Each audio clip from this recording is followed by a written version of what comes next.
بسم اللہ الرحمن الرحیم۔ السلام علیکم ویورز، اس ویڈیو کو آخر تک ضرور دیکھیں۔ حضرت محمد صلی اللہ علیہ وآلہ وسلم کی پسندیدہ غذائیں اور ان کے فوائد۔ ہمارے حضور نبی اکرم صلی اللہ علیہ وآلہ وسلم ان غذاؤں کو ان کے ذائقے اور فوائد کی وجہ سے بہت پسند فرماتے تھے۔ کھجور اہل عرب عموماً خوراک کے طور پر استعمال کرتے تھے۔ حضور نبی کریم صلی اللہ علیہ وآلہ وسلم نے کھجور کی بڑی تعریف فرمائی، خصوصاً اجوا کھجور کی۔ حضور نبی کریم صلی اللہ علیہ وآلہ وسلم کو کھجور بہت زیادہ پسند تھی اور اس کا بہت استعمال فرماتے تھے۔ رسول اللہ صلی اللہ علیہ وآلہ وسلم کا ارشاد ہے کہ جو شخص روزانہ صبح کے وقت 7 اجوا کھجوریں کھا لیا کرے، اسے اس دن زہر اور جادو سے کوئی نقصان نہیں پہنچا سکتا۔ ایک اور جگہ ارشاد ہے، اجوا جنت کا پھل ہے، اس میں زہر سے شفا دینے کی تاثیر ہے۔ فوائد۔ کھجور ایک مقوی غذا ہے، سب پھلوں میں سے زیادہ توانائی بخش ہے۔ جسم انسانی کو جس قدر حیاتین کی ضرورت ہوتی ہے اس قدر کھجور میں ہے۔ کھجور جسم کو فربہ کرتی ہے، صالح خون پیدا کرتی ہے۔ سینہ اور پھیپھڑوں کو قوت بخشنے کے لیے اس سے بہتر کوئی چیز نہیں ہے۔ روغن زیتون۔ حضرت محمد مصطفیٰ صلی اللہ علیہ وآلہ وسلم نے روغن زیتون کو بہت پسند فرمایا ہے۔ نبی کریم صلی اللہ علیہ وآلہ وسلم روٹی کو روغن زیتون سے چوپڑ کر تناول فرماتے تھے۔ قرآن میں زیتون کا ذکر آیا ہے۔ رسول اللہ صلی اللہ علیہ وآلہ وسلم نے ارشاد فرمایا کہ زیتون کا تیل کھاؤ اور مالش میں استعمال کرو، اس لیے کہ وہ مبارک درخت سے پیدا کیا گیا ہے۔ فوائد۔ زیتون کا تیل دنیا کا واحد تیل ہے جو چربی میں تبدیل نہیں ہوتا۔ یہ امراض قلب اور موٹاپے سے بچنے کے لیے انتہائی مفید ہے۔ روغن زیتون استعمال کرنے والے افراد دل کی بیماریوں سے محفوظ رہتے ہیں۔ زیتون جوڑوں اور پٹھوں کے درد، سانس کی بیماریوں، کولیسٹرول کے مسائل، بلڈ پریشر، گردوں کے امراض، موٹاپے اور فالج سمیت مختلف امراض سے انسان کو محفوظ رکھنے کی غیر معمولی صلاحیت رکھتا ہے۔ دودھ رسول اکرم صلی اللہ علیہ وآلہ وسلم کی پسندیدہ غذا رہی ہے۔ نبی کریم صلی اللہ علیہ وآلہ وسلم کو دودھ بہت پسند تھا۔ آپ صلی اللہ علیہ وآلہ وسلم اکثر گائے اور بکری کا دودھ استعمال فرماتے تھے۔ آپ صلی اللہ علیہ وآلہ وسلم کا ارشاد ہے، کوئی چیز ایسی نہیں جو طعام اور مشروب دونوں کا کام دیتی ہو سوائے دودھ کے۔ حضرت صہیب رضی اللہ تعالی عنہ سے روایت ہے کہ آپ صلی اللہ علیہ وآلہ وسلم نے ارشاد فرمایا، تم لوگ گائے کے دودھ کو اپنے لیے لازم قرار دے دو، کیونکہ یہ شفا بخش ہے اور اس کا گھی دوا ہے۔ فوائد۔ دودھ انسان کے لیے ایک مکمل غذا ہے اور اس سے بہتر غذا شاید ہی ہو۔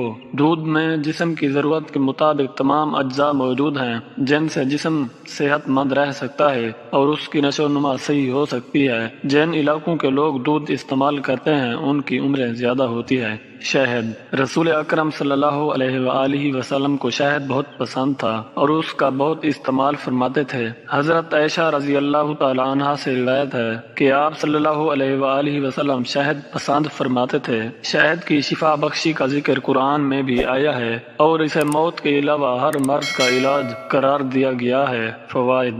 شہد کے بارے میں یہ بات طے شدہ ہے کہ یہ بہت سے امراض میں مفید ہے اور اس کا استعمال جسم کو امراض سے محفوظ رکھتا ہے۔ تمام تر کاوشوں کے باوجود اب تک شہد کا متبادل تلاش نہیں کیا جا سکا۔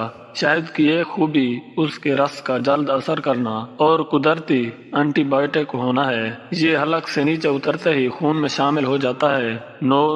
نوزائیدہ بچے سے لے کر جاں بلد مریض تک سب کے لیے غذا اور دوا ہے۔ کدو۔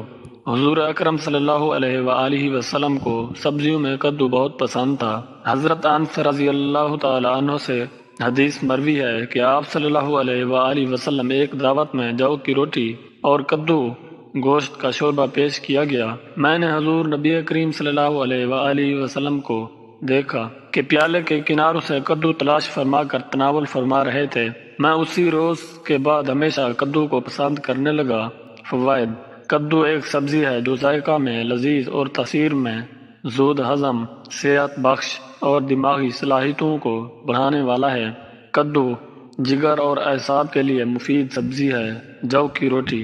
نبی کریم صلی اللہ علیہ وآلہ وسلم کی مرغوب غذاؤں میں جو بھی شامل ہے۔ حضرت محمد صلی اللہ علیہ وآلہ وسلم جو کی روٹی کو بہت پسند فرماتے تھے۔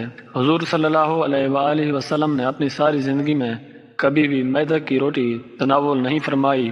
ابو داود میں حدیث ہے کہ آپ صلی اللہ علیہ وآلہ وسلم نے جو کی روٹی کا ٹکڑا لیا اور اس پر کھجور رکھی اور فرمایا یہ اس کا سالن ہے اور تناول فرمایا۔ فوائد: قدرت نے جو میں جسمانی قوت کا بیش بہا خزانہ چھپا کر ہمیں بخشا ہے۔ قدیم زمانے سے جو کا استعمال بطور علاج اور قوت بخش غذا میں ہوتا چلا آ رہا ہے۔ جو میں جسم کو توانائی بخشنے والے اجزاء کی خاصی مقدار پائی جاتی ہے۔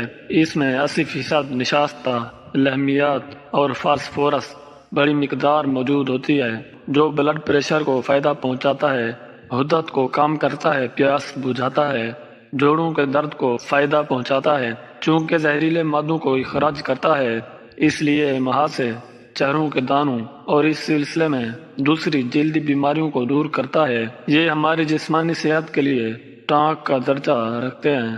انہیں اپنی روزمرہ کی غذا میں شامل رکھیں اور صحت مند رہیں۔